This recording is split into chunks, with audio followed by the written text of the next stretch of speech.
Selamat pagi, Bapak Ibu. Kaget saya langsung dipanggil. Sorry. Ya, pagi Bapak Ibu semua.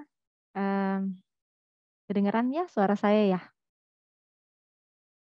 Iya Bu, saya dialog gedok-gedok. Ya, saya izin share screen ya.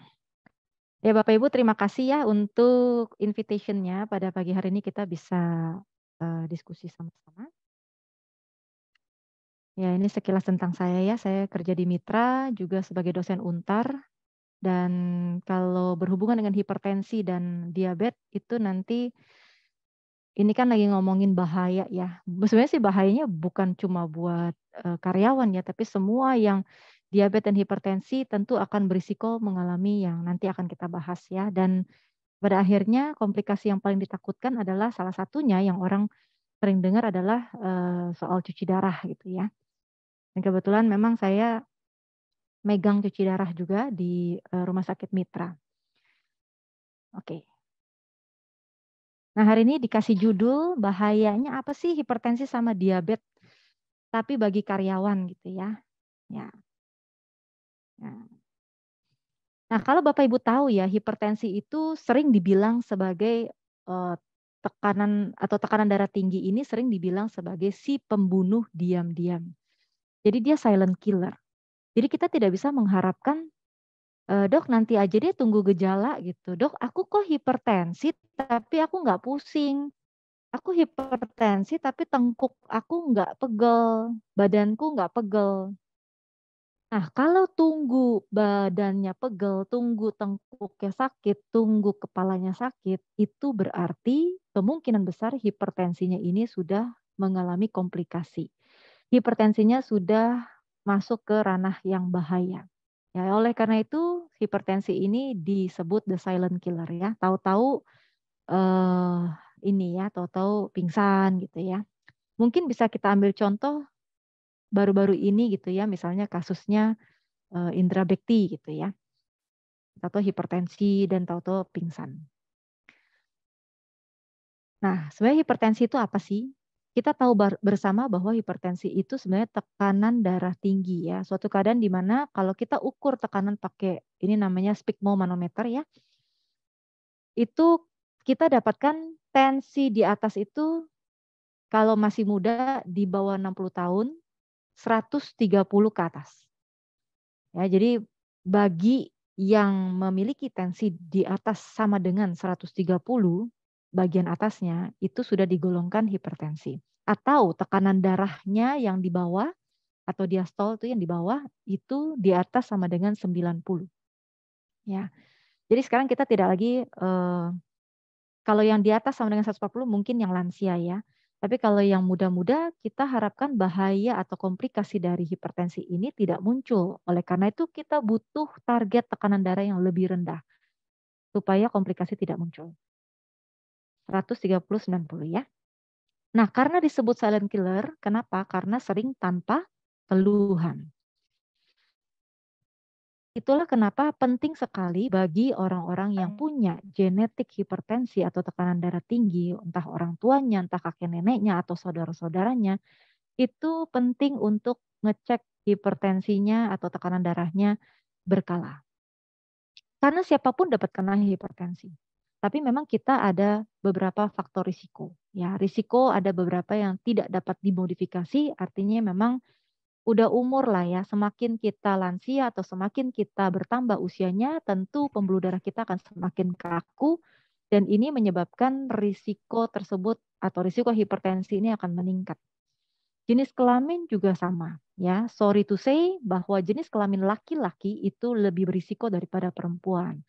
Karena memang kita ini perempuan punya estrogen ya atau hormon wanita kita lebih banyak daripada laki-laki yang estrogen sehingga estrogen ini pun bisa melindungi eh, risiko hipertensi ini tidak terjadi pada wanita yang masih usia produktif. Lain halnya dengan wanita yang sudah memasuki usia menopause. Ya, tapi kalau karyawan berarti semua masih usia produktif ya. Berarti lebih sedikit terlindungi lah ya daripada yang laki-laki. Dan yang satu lagi adalah yang tidak dapat dimodifikasi, tentunya riwayat keluarga genetik. Hampir semua penyakit 99% penyakit itu ada riwayat genetiknya. Bahkan COVID pun itu disinyalir, dicurigai ya ada risiko genetik. Makanya kalau Bapak Ibu lihat ada beberapa orang kok nggak kena COVID gitu ya, padahal dia terpapar. Ada yang kena COVID-nya berulang-ulang kayak hobi gitu ya. Alpha dicobain, delta dicobain gitu ya. Nah itu pun genetik gitu. Apalagi yang faktor metabolik seperti hipertensi ini genetiknya kuat. Nah kalau ada 3 risiko yang tidak dapat dimodifikasi ini, yaitu umur, jenis kelamin laki-laki, umur semakin lansia, jenis kelamin laki-laki, dan riwayat keluarga, itu saran saya adalah sering-sering cek tensinya ya. Juga beberapa hal yang dapat dimodifikasi. Ini artinya kita bisa usahakan. Bagi yang obesitas atau kegemukan, kurangi ya. Capailah di tahun 2023 ini, punyalah resolusi tahun baru gitu loh ya. Yang mungkin yang gemuk-gemuk bisa agak langsingan sedikit ya. Yang merokok dikurangi rokoknya dan bahkan kalau bisa di stop. Yang kurang aktivitas fisik, olahragalah gitu ya, seminggu 3 kali. Dok saya olahraga, tapi Sabtu Minggu doang, karena libur Sabtu Minggu. Menurut penelitian itu sama saja dengan tidak berolahraga. Ya, bagi yang olahraga cuma seminggu sekali atau 2 minggu sekali, 2 kali seminggu, itu sama aja seperti tidak berolahraga. Nah, harusnya aktivitas fisik itu adalah aktivitas fisik yang kita senangi, olahraganya yang kita senangi. Nggak usah ikut-ikutan. Misalnya kita senang berenang, ya udah kita berenang. Kita senangnya bulu tangkis, bulu tangkis. Tapi lakukan itu 3 kali seminggu minimal. Yang sekalinya minimal 30 menit. Tetapi juga lihat-lihat kondisi tubuh. Kalau lagi capek, lagi nggak fit, ya istirahat dulu ya, jangan dipaksa. Nah, diet tinggi lemak juga harus dikurangi. Konsumsi garam berlebih juga harus dikurangi. Maksimal kita orang Asia mungkin butuhnya hanya 1 sendok teh dalam 1 hari untuk konsumsi garam, itu sudah cukup. Kolesterol, bagi yang ada kolesterol itu juga harus diturunkan ya. Konsumsi alkohol, ya mungkin kita Asia jarang ya. Nah, psikososial dan stres juga mempengaruhi karena pada saat kita stres, kortisol atau hormon stres itu akan keluar dan itu akan mempengaruhi tekanan darah. Ya. Bahayanya apa kalau tensi tidak terkontrol? Ya, 131/91 misalnya. Tapi terus-menerus begitu ya, tidak diketahui karena ini silent. Tahu-tahu orang tersebut akan mengalami yang namanya penyakit jantung, ya. Karena apa? Jantungnya capek. Dia harus pompa melewati tekanan darah yang begitu tinggi. Lama-lama otot jantung itu akan bengkak. Dan pada saat bengkak, disitulah akan mulai terasa sesak. Kok sesak ya? Kok naik turun tangga sekarang nggak fit? Mungkin habis kena COVID kali ya, begitu COVID yang disalahin gitu ya. Padahal hipertensi gitu ya. Naik turun tangga capek, jalan jauh sekarang capek, nggak kayak dulu apa udah tua ya. Tahu-tahu hipertensi. Juga bisa stroke tiba-tiba, pecah pembuluh darahnya ya karena tekanan darahnya terlalu tinggi. Nah, ini nih yang tahu-tahu periksa ginjal, terus sudah gitu ginjalnya rusak, stadium 3 ke atas, 3, 4, 5 ya. Stadium 3 ke atas itu kita ketahui dari EGFR ya. Kita tidak memakai, ya kita pakai nilai kreatinin, tapi nilai kreatinin itu sangat dipengaruhi banyak hal. Jadi kita lihat saringan ginjalnya berapa. Kalau di atas 60 mungkin masih oke ya. Tapi kalau di bawah 60, ini udah mesti hati-hati. Harus cari tahu kenapa ginjalnya begitu. Terus mata burem-burem ya. Ya, bukan selalu katarak mata buram itu ya, bisa juga hipertensi, bisa juga glaukom, bisa juga yang pusing-pusing ternyata matanya glaukom karena hipertensi. Dan yang paling menyeramkan adalah buta tiba-tiba karena retinanya rusak. Kemudian kaki, ya kaki suka bengkak atau kaki suka kram, kaki suka kesemutan. Nah ini kemungkinan besar ada plak di pembuluh darah tepi atau di daerah-daerah tangan, di daerah-daerah kaki. Ini juga harus diperiksa tekanan darahnya salah satunya. Gangguan saraf, misalnya sekarang kok jadi lemot ya? Tadi aku ngomong apa ya? Kok aku lupa ya? Ini mesti hati-hati. Terus gangguan di otak ya. Baru tadi pagi makan nasi uduk misalnya. Terus ntar malam ditanya, tadi kamu pagi makan apa? Sebentar ya, makan apa ya? Makan apa ya? Itu hati-hati ya. Oke, jadi gimana?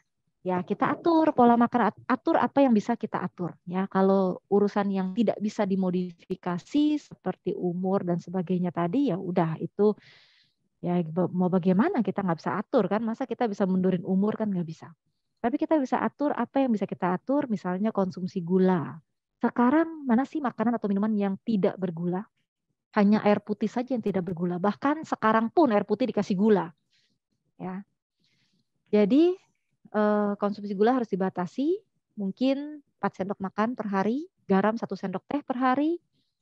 Dikurangin garamnya termasuk semua penyedap rasa. Karena penyedap rasa itu asin.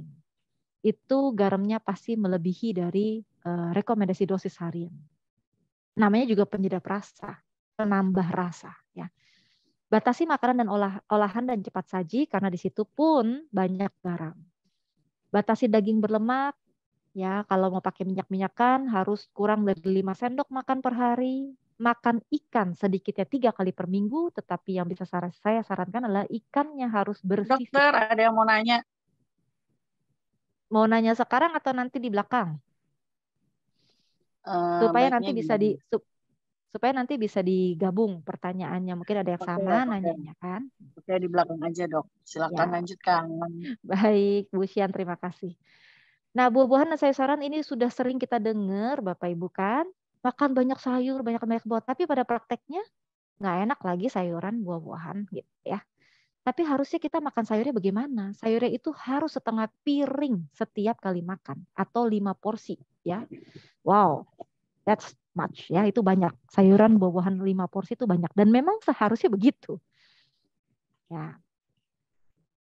Nah, untuk mencegah, Dok, aku belum hipertensi, tapi aku tidak mau hipertensi. Lakukan cerdik ini, ya, yaitu cek kesehatan secara rutin, enyahkan asap rokok, rajin aktivitas fisik, diet seimbang yang tadi sudah dijelaskan, atau kita bisa pakai yang namanya T or Y plate. T or Y plate itu adalah bentuk ya piring makanan kita bagi porsinya ya. Kalau T plate itu bagi yang mau ngurusin berat badan, kita bisa pakai T plate, sepertiga karbo, sepertiga protein, dan setengahnya serat. Kalau yang mempertahankan berat badan kita bisa pakai Y plate. Y plate itu sepertiga karbo, sepertiga protein, dan sepertiga serat. I-nya istirahat cukup 7-9 jam sehari, tetapi menurut penelitian terbaru kita perempuan harusnya beristirahat lebih banyak daripada laki-laki. Karena pengaruh hormonal kita ya yang lebih banyak. Sehingga mungkin kalau perempuan butuhnya bisa 8-9 jam gitu ya. Tapi kalau laki-laki mungkin 7 jam sudah cukup ya, 4 jam ya. Jadi rata-rata 7-9 jam lah. Dan sekali lagi kelola stres dengan baik. Stres itu diperlukan buat kita. Tanpa stres kita tidak bisa hidup sebagai manusia. Tetapi dengan kelebihan stres kita juga jadi penyakitan.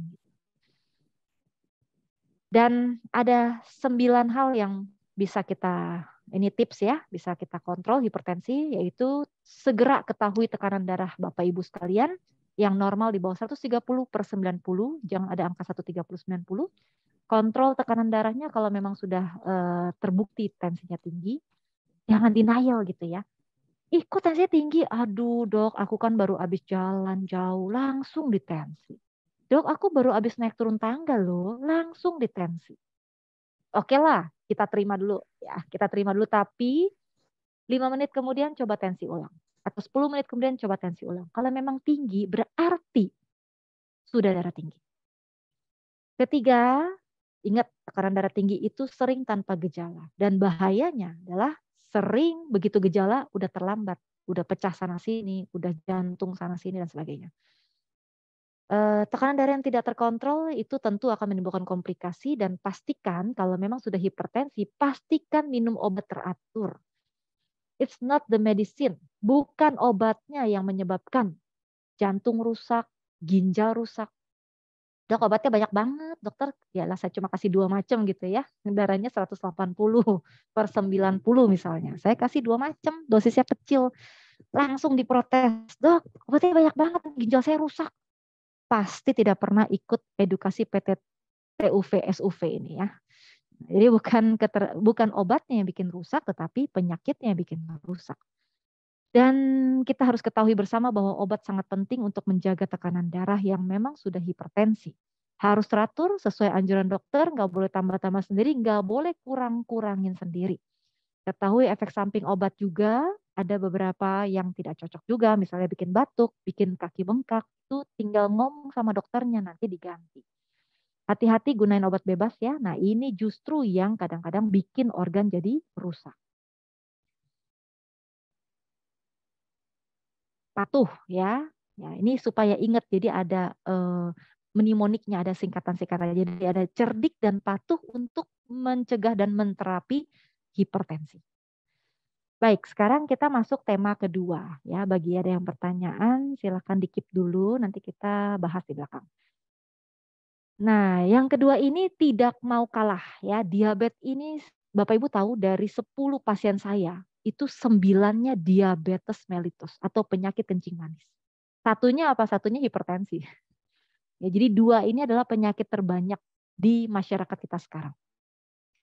Gimana kita tahu kalau kita tuh mengidap diabetes misalnya? Atau seseorang mengidap diabetes tapi secara dini ya, jangan tunggu ada gejala. Memang ada beberapa hal ya, kadang-kadang kalau kita lagi medical check up, kalau gula darah yang dicucuk di sini nih di ujung jari, itu di atas sama dengan 140, di atas sama dengan 140, itu hati-hati. Berarti sudah mengalami gangguan mengarah ke diabetes mellitus. Atau kalau di atas 200 udah pasti diabetes ya, tapi kalau di atas sama dengan 140 itu hati-hati mungkin pradiabetes. Kalau di atas sama dengan 200 sudah diabetes ya, baik yang dicucuk di ujung jari maupun yang diambil di pergelangan tangan itu ya, di vena pergelangan tangan. Vena siku. Nah, kalau puasa itu kalau di atas sama dengan 110 itu hati-hati mungkin sudah mengalami gangguan diabetes, misalnya pradiabetes. Tapi kalau sudah di atas sama dengan 126, udah pasti diabetes. Ya. Faktor risikonya sekali lagi ada yang tidak bisa diubah, ada yang bisa dirubah. Yang tidak bisa dirubah adalah usia di atas 40 tahun. Ini sumbernya adalah dari tahun 2019 ya, dari Kemenkes. Cuma gini Bapak Ibu, di lapangan ya, semakin hari semakin saya menemui banyak sekali diabetes muda, diabetesi muda. Usia 30 tahun itu banyak banget yang diabetes. Ya, bahkan pasien saya ada beberapa yang usianya 16 tahun itu diabetes dan mereka pakai insulin. 16 tahun.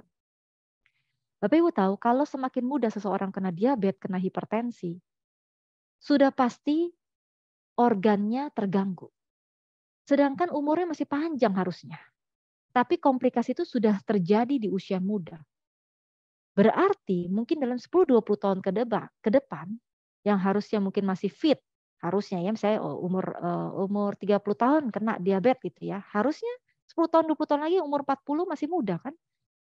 Tapi akhirnya cadangan fisiologisnya jadi berkurang karena diabetes di awal, kena hipertensi di awal. Sehingga pada saat usia 40 tahun itu ya sudah kayak kakek nenek gitu. Ya. Nah, oleh karena itu penting sekali bagi kita dalam setiap tahunnya kita pelihara baik-baik kesehatannya. Ya, kalau mau kena pun hipertensi diabetes nanti deh di usia lanjut gitu. Ya kan? Pengennya gitu ya. Atau pengennya lagi lebih baik lagi yang nggak pernah kena. Dijaga baik-baik jadi nggak pernah kena. Sehingga usia 80 tahun sama seperti usia 40-50 tahun. Ya. Nah itu yang saya bilang selalu menua dengan indah atau menua dengan berhasil. Kita semua akan tua tapi tidak semua tua harus sakit. Nah bagi yang usia di atas 30 tahun, 40 tahun ini sudah menjadi faktor risiko bagi setiap orang mengalami diabetes mellitus atau penyakit metabolik lainnya seperti hipertensi. Ada riwayat keluarga dengan diabetes, punya riwayat kehamilan dengan diabetes. Dulu nggak pernah diabetes, begitu hamil diabetes. Riwayat melahirkan anak dengan berat badan di atas 4 kilo. 3,9 gimana ya? Enggak, pokoknya 4 kilo ya. Riwayat lahir dengan berat badan bayi kecil di bawah 2,5. Jadi kalau emaknya atau ibunya diabetes, anaknya kualitasnya kurang ya, sorry to say, tapi memang jadinya gitu. Entah benar-benar berat badannya rendah sekali atau berat badannya malah obes gitu. Padahal masih bayi. Dan ini akan mengganggu metabolik si anak di kemudian hari. Kenapa saya bisa bilang begini? Karena ini juga merupakan salah satu penelitian saya dulu ya, bagi yang ibunya. Jadi ibu ya, bukan bapak ya. Ibunya yang pada saat hamil atau sebelumnya sudah mengalami diabetes, atau pada saat hamil diabetes atau sesudah hamil diabetesnya menetap, itu anaknya yang ya terpengaruh gitu. Anaknya terpengaruh memiliki gangguan metabolik sejak usia dini, sejak di janin. Nah, siapa yang berisiko mengidap diabetes dan prediabetes? Prediabetes itu bukan normal tapi juga bukan diabetes. Jadi pankreasnya atau yang organ yang untuk mengatur insulin itu sudah mulai terganggu. Bagi yang punya berat badan berlebih, pola makannya tidak sehat, usia lanjut, mager, punya riwayat keluarga diabetes, ini semua harus hati-hati. Ya, harus hati-hati. Nah, faktor risiko yang lain yang bisa kita rubah kalau berat badannya jelek ya atau overweight. Bapak Ibu, kenapa sih berat badan overweight ini berhubungan dengan diabetes atau hipertensi? Karena berat badan overweight itu selalu berhubungan dengan proses inflamasi. Overweight memungkinkan atau menyediakan jalan bagi sel-sel radang untuk terus bikin radang di dalam badan. Ya, dari jaringan lemak di dalam tubuh yang berlebihan. Nah, cara hitung berat badan ideal adalah itu, ya sudah ada di slide.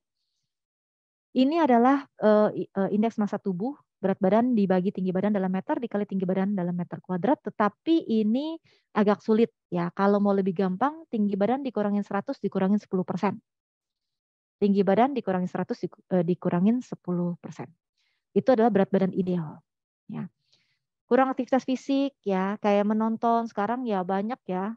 Kita nonton lewat handphone ya, nonton mager jadinya. Nah, kalau mager gini sebenarnya harusnya maksimal 4 jam sehari kita boleh mager. Tapi lebih dari 4 jam sehari itu meningkatkan risiko.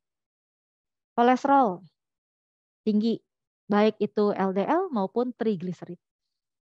Riwayat penyakit jantung, hipertensi. Jadi misalnya jantungnya udah sempat sakit atau dadanya sempat sakit atau sempat sesek atau sempat kesemutan di tangan terutama sebelah kiri. Nah, itu hati-hati. Dan diet yang tidak seimbang pun akan memicu diabetes. Gejalanya apa? Utamanya atau klasiknya kalau ada 4P, bukan 3P. Ini 3P ya, poliuri, polifagi, polidipsi. Artinya sering kencing. Taunya sering kencing bagaimana dok? Kita kan kalau minum banyak ya tentu sering kencing.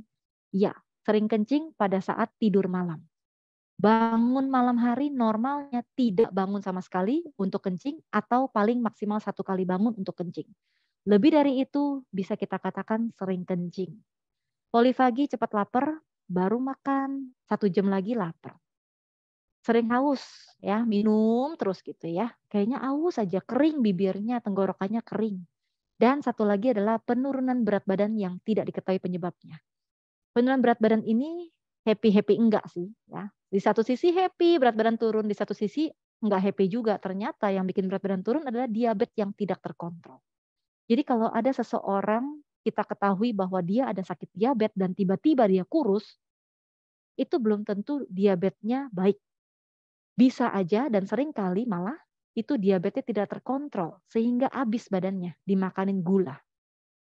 Nah, gejala tambahan lain yang sering kali muncul duluan sebelum gejala utama, ya kesemutan, gatal-gatal daerah kemaluan, keputihan, lukanya susah sembuh, jadi bertato gitu ya, lukanya bikin tato, bisul, penglihatan udah mulai kabur, cepet capek, mudah ngantuk, baru makan ngantuk gitu ya.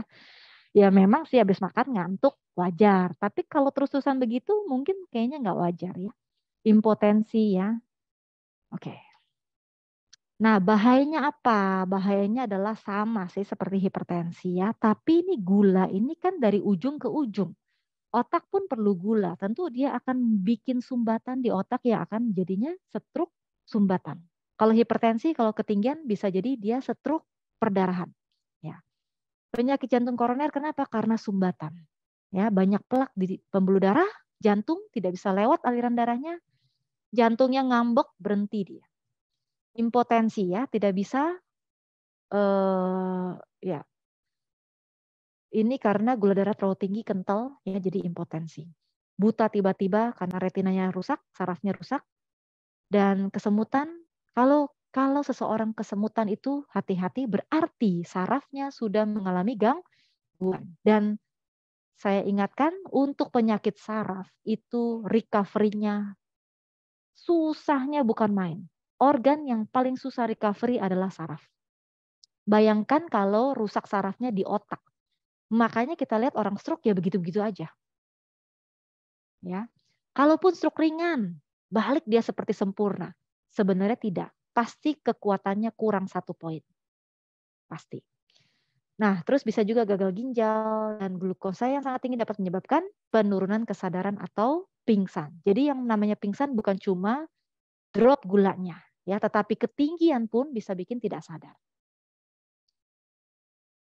Nah, yang paling sering diabetes itu munculnya di kaki duluan.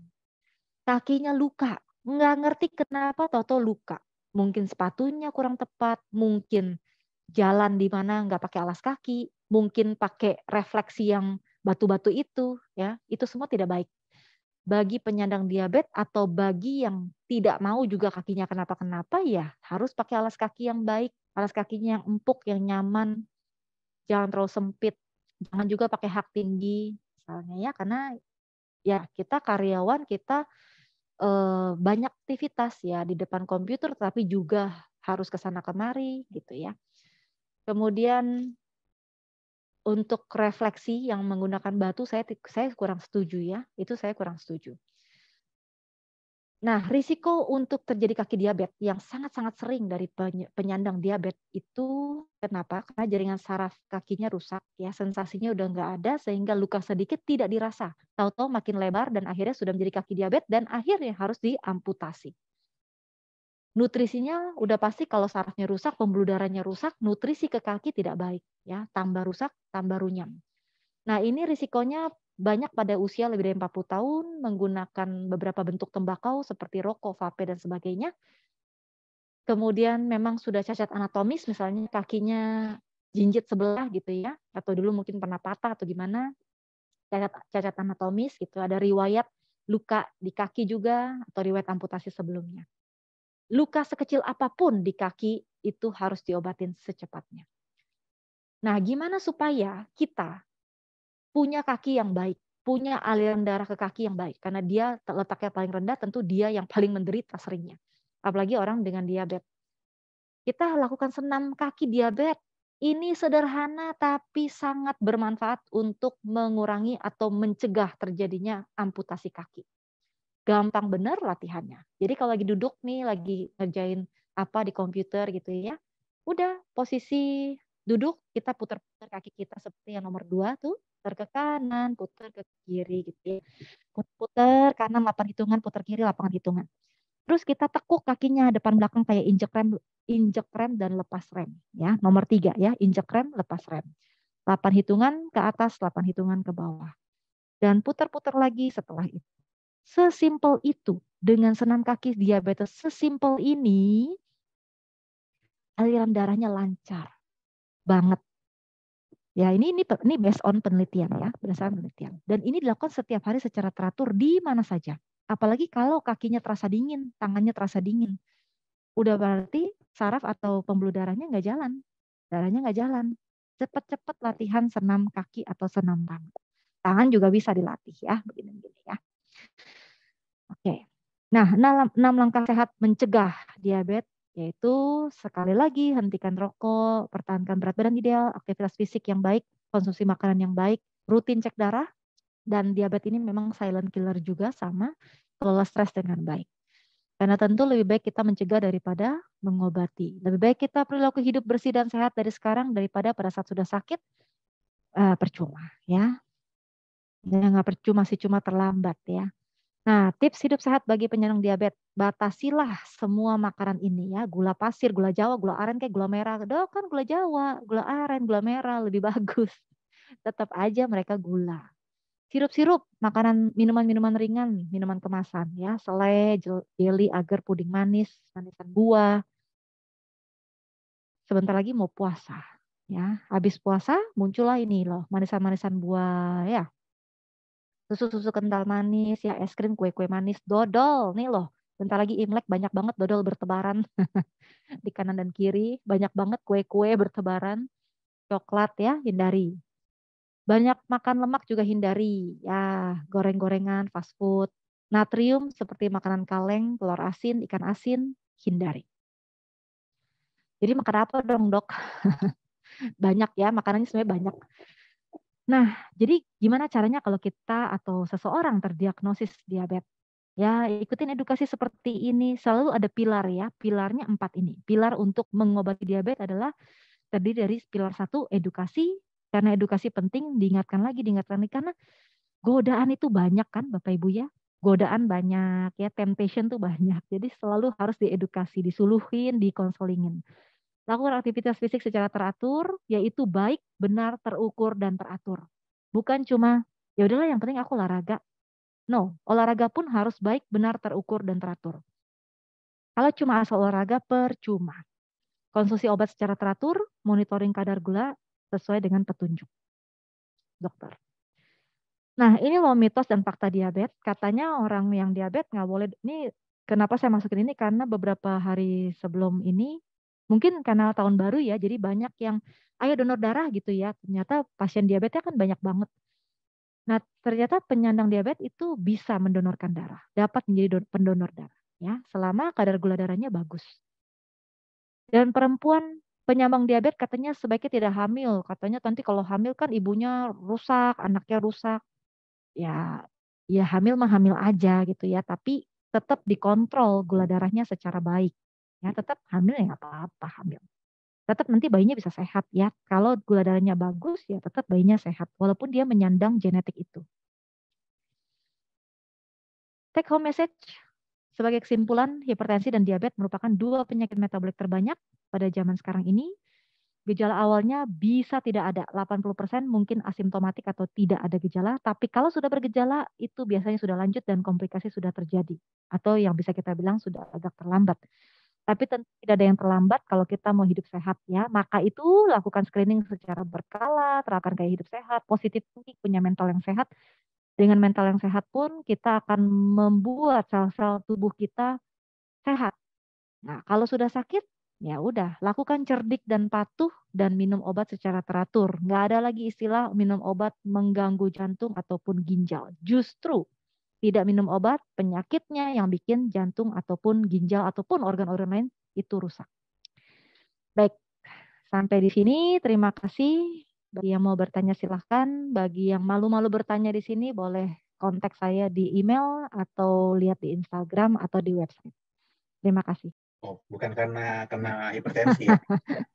Ya. Oke, tadi kan dokter menyatakan yang kerusakan retina yang tiba-tiba buta gitu ya.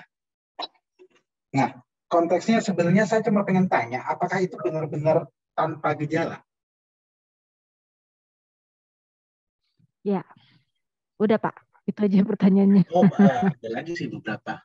Cuma takut nanti menguasai ini, biar nanti teman-teman lain juga akan meneliti. Demikian dok, terima kasih. Oke, baik. Ya, terima kasih Pak. Pertanyaannya baik ya. Jadi sebenarnya sih kadang-kadang ada red flag ya, ada red flag atau tanda-tanda merah, tanda-tanda caution yang sebenarnya udah notice nih seorangnya gitu. Misalnya matanya kering ya, misalnya perih, matanya berair, misalnya kayak ketarik-tarik.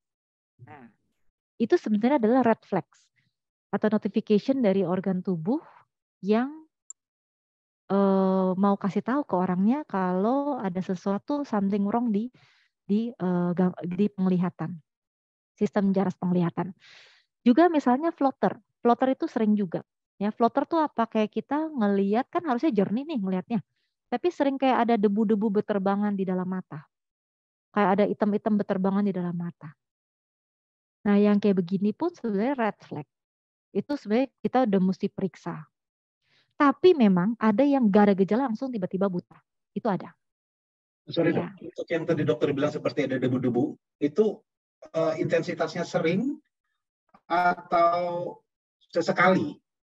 Itu juga red flag apa bagaimana? Atau sebenarnya apa kalau misalnya ada gejala tadi yang debu-debu ketika kalau misalnya kita habis berkedip terus suka ada tek tek tek gitu seperti itu. Ya, memang kalau floater itu tidak selalu sih diabetes, tidak selalu sih hipertensi. Tapi kalaupun ada dan intensitasnya semakin sering, sebaiknya diperiksakan. Kalau cuma sesekali, kadang-kadang bisa juga karena misalnya kecapean, lihat monitor, lihat blue screen. Misalnya dari bangun, duduk, ini yang bagi usia-usianya yang udah makin lansia gitu ya. Duduk, bangun langsung floater gitu kan, atau dari jongkok ke bangun langsung floater. Nah itu bisa saja terjadi, tapi itu fisiologis ya, mungkin bisa fisiologis. Tapi kalau semakin sering begitu, baiknya sih diperiksa. Ya memang floater itu tidak selalu sih, tidak selalu. Jadi konteksnya kalau saya boleh conclude, yang tadi dokter bilang apapun itu misalnya yang gejala mata pedih dan sebagainya, atau yang tadi floater dan sebagainya, itu intensitasnya semakin lama semakin menaik lah ya, kurang lebih begitu. Betul. Itu yang benar-benar jadi red flag, kurang lebih begitu ya dok ya? Iya, betul. Ya. Thank you dok. Sama-sama Pak. Oke, yang lain? Dokter, saya juga mau tanya, kalau ada riwayat dari keluarga, almarhum ayah saya itu juga kena diabetes, sudah meninggal ya. Terus apakah ada potensi ke anak-anaknya, kayak saya perempuan gini, tapi memang kan tadi untuk berat badan kan juga pengaruh. Cuma saya tuh berat badannya bukan, iya di bawah 50 gitu loh dok. Apakah ada potensi untuk bisa mengalami diabetes? Saya juga suka manis sih, kayak dodol kayak gitu dia suka banget. Dok. Tapi memang kita perempuan suka manis ya Bu ya, karena kita udah manis ya Bu ya.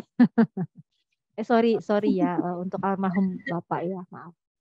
Ya memang kalau soal genetik itu ya tuh semua penyakit itu sebenarnya ada genetiknya sih.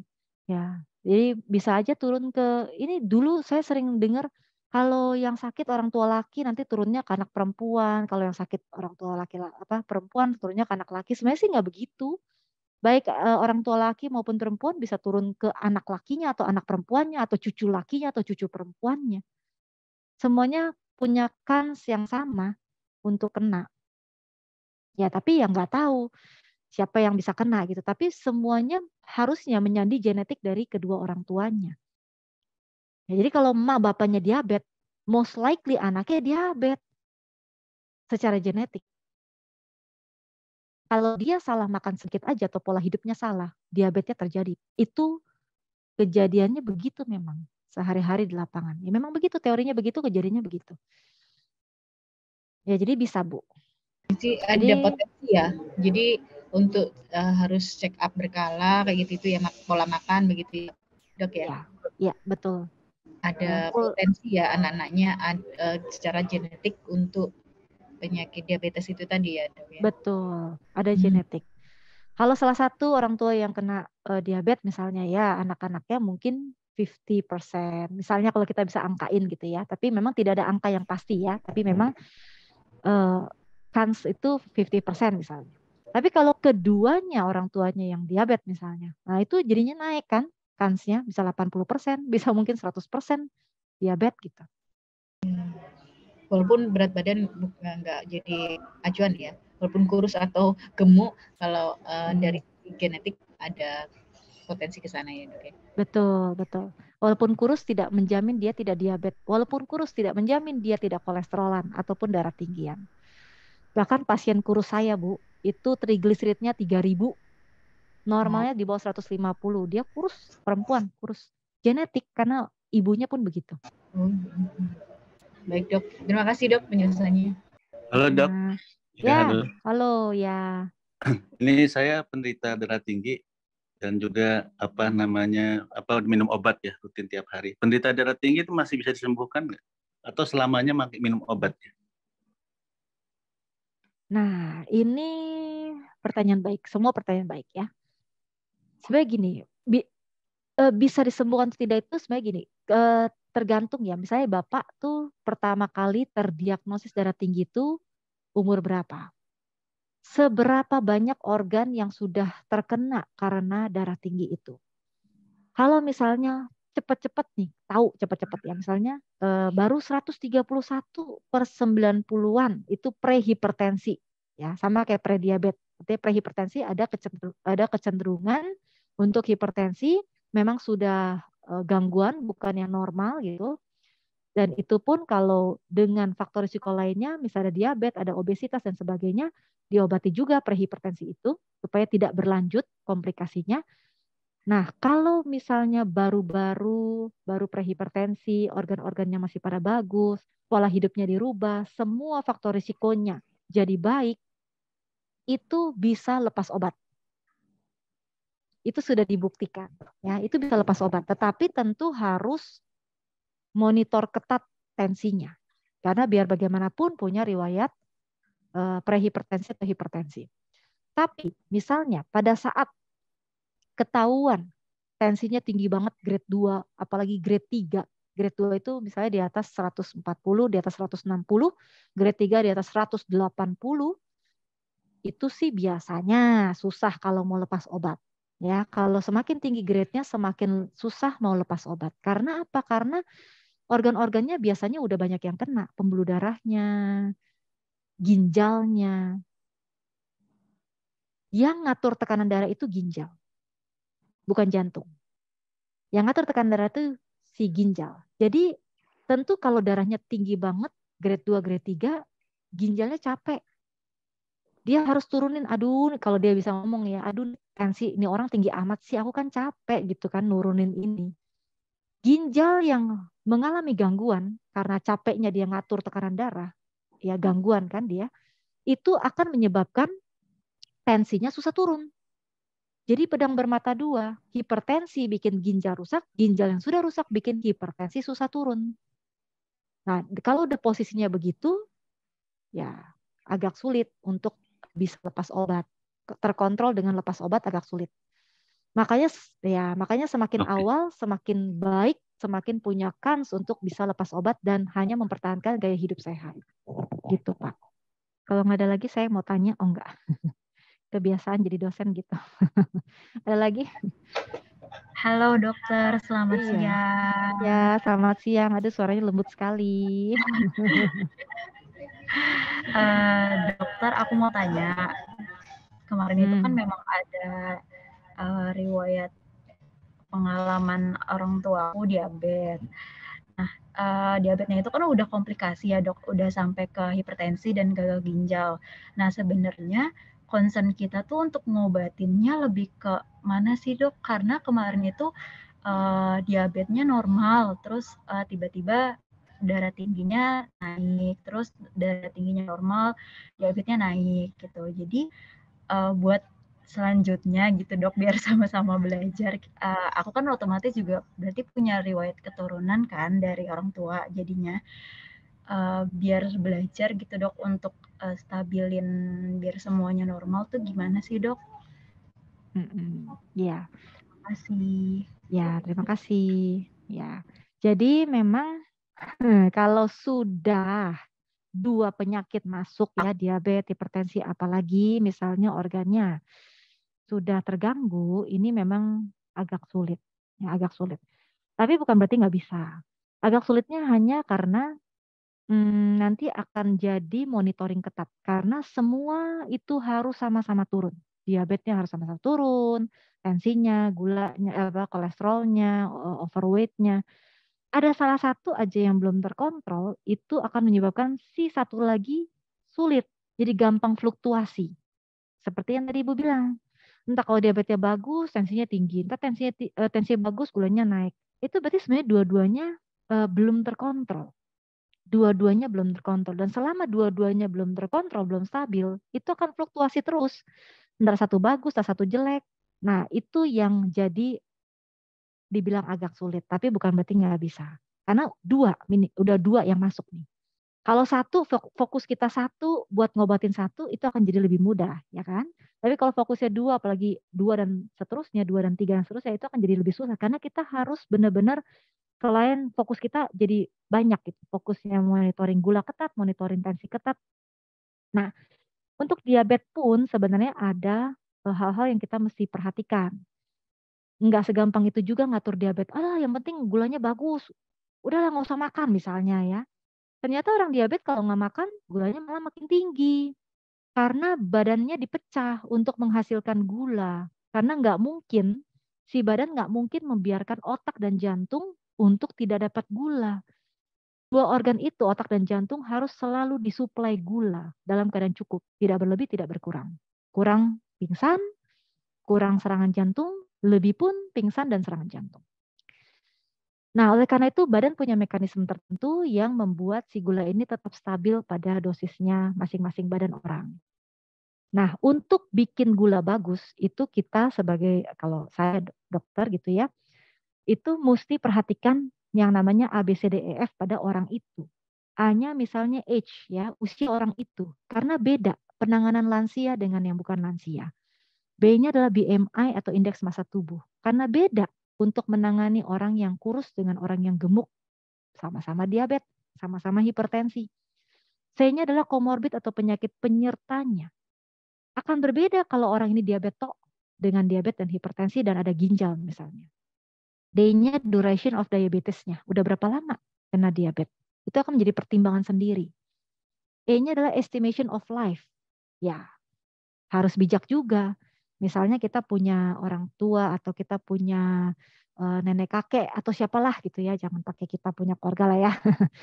Ya siapa deh pasien gitu ya yang punya keluarganya misalnya udah kanker misalnya. Ya diabetes kan juga akan berkomplikasi ke kanker ya karena begitu banyaknya gula, kuman atau sel-sel inflamasi, kumannya demen banget gitu sama gula dan dia akan berubah sel-sel normal menjadi sel-sel kanker.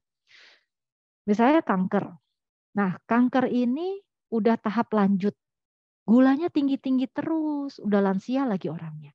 Ya kan nggak mungkin kita misalnya di hari ulang tahunnya, Nek nggak boleh ya makan kue, nanti nenek punya gula tinggi. Besokannya dia dipanggil Tuhan gimana? Salah juga kita kan. Jadi itu memang harus dipertimbangkan juga ya, estimation of life-nya. Terus satu lagi F adalah financial. Kita tahu bahwa obat-obatan gula ini banyak ya, ada yang murah tapi kebanyakan mahal sih. Ya, yang kayak insulin gitu kan mahal. Itu pun harus dipertimbangkan, jangan putus di tengah jalan. Jadi fokusnya banyak, begitu diabetes sendiri aja fokus kita untuk nurunin susah setengah mati mempertimbangkan A sampai F itu. Apalagi sekarang ada hipertensi, ada lansia, ada ginjal. Nah, yang bisa saya sarankan adalah yang seperti itu. Untuk yang penyandangnya dengan diabetes, hipertensi, dan ginjal itu kontrol rutin lah. Minimal 1 bulan sekali untuk benar-benar ketatin gula, tensi, dan mempertahankan fungsi ginjal yang masih baik. Dan untuk anak-anaknya atau cucu-cucunya, kalau screening masih bagus, ya itu pola hidup. Pola hidupnya harus benar-benar ketat, disiplin. Harus disiplin, benar-benar jaga diri, jaga sehat. Supaya walaupun genetik udah ada ya supaya nggak muncul. Genetik tanpa pola hidup yang salah itu nggak muncul kok. Pola hidupnya benar gitu ya, ada genetik tapi pola hidupnya benar, dia cuma kekuatannya 50%. Ya 50%-nya bisa kita kontrol ya kita kontrol. Jadi tidak muncul. Tapi kalau udah genetik ada, pola hidupnya ya dibiar-biar, ya udahlah pasti muncul. Baik dokter, terima kasih. Ya, kembali kasih. Selamat siang, Bu. Selamat siang. Mau nanya nih, saya kan dulu waktu badan masih kurus tuh nggak kena hipertensi. Saya tahu kemarin pas mau vaksin itu katanya darah saya tinggi gitu. Itu faktor dari faktor kegemukan atau faktor apa ya, Dok? Bapak ada lagi nggak faktor lainnya? Misalnya udah screening gula belum? Terus overweight? Nggak ada.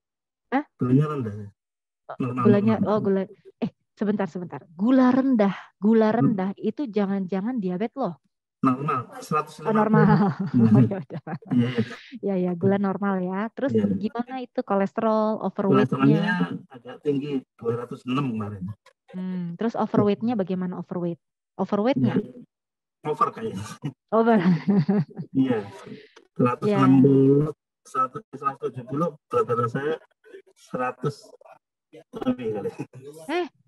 Tinggi badan 170, berat badannya 100 lebih.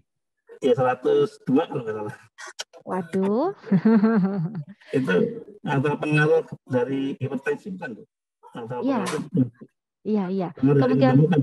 Kemungkinan besar udah hipertensi ya. Kalau memang di tensi tinggi, kemungkinan besar hipertensi. Karena ada faktor risiko lain juga kan.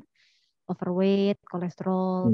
Itu narik si tensi jadi tinggi, narik si gula nanti mungkin. Jadi sekarang tuh mesti buru-buru ini. Idealkan semua. Ya. Oh gitu ya. Iya. Belum pernah darah tinggi sebenarnya waktu masih muda sih nggak ada normal terus darah begitu kemarin udah kebuk tuh nggak tahu darah tinggi. Sekarang juga masih muda kali Pak. Iya. Masih muda 50.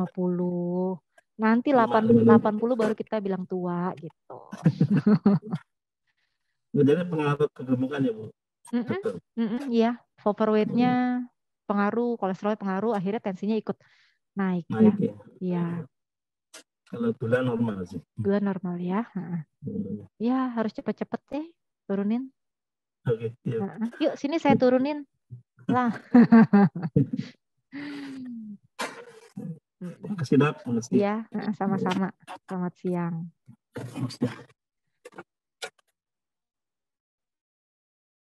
Oke. Anyone? Any more? Ada lagi? Sebab kalau tidak ada, mungkin saya mau lanjut praktik mungkin Bu Atik sama Pak Yosep. Ya, baik Dok. Terima kasih Dok. Ya, terima kasih. Ya, terima kasih semua ya. Salam sehat semuanya, supaya semuanya didoakan, semuanya sehat-sehat, baik Bapak Ibu dan keluarga masing-masing. Amin. Terima kasih Dok. Ya, Terima kasih Dok. Ya, siang saya izin undur diri ya. Terima kasih.